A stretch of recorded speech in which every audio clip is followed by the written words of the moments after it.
Hello guys, welcome to my channel. Today we are going to see how to fix Wi-Fi connected but no internet access on a Windows 10 or Windows 11. Let's fix it guys.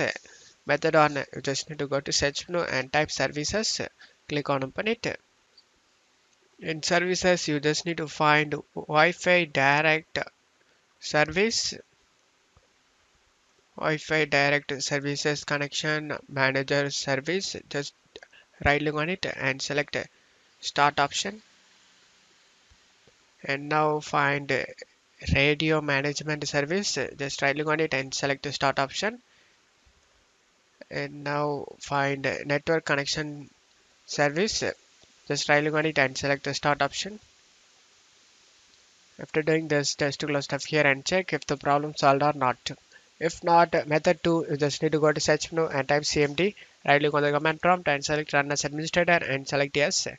Now check my video description for these commands. Just copy and paste it one by one.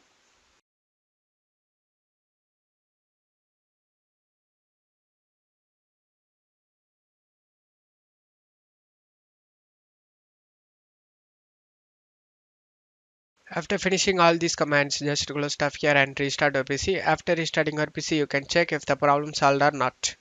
If not, method 3, you just need to go to search menu and type internet option. Click on open it. Go to advanced tab and find use TLS. Make sure TLS 1.1, 1.0 all are checked. 1.3 as well. Use TLS. After checking all of these are here, just need to select apply and OK for save changes. Now you can check if the problem solved or not. If not, method 4, go to search menu and type view network connection. Click on open it.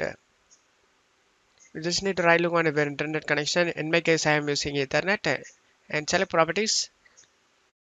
Select internet protocol version 4 and select properties. Select use the following DNS server addresses and type here 8888. In alternative DNS server, type 8844.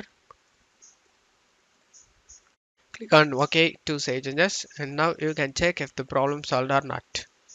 If not, method 5, you just need to go to search menu and type device manager. Click on open it.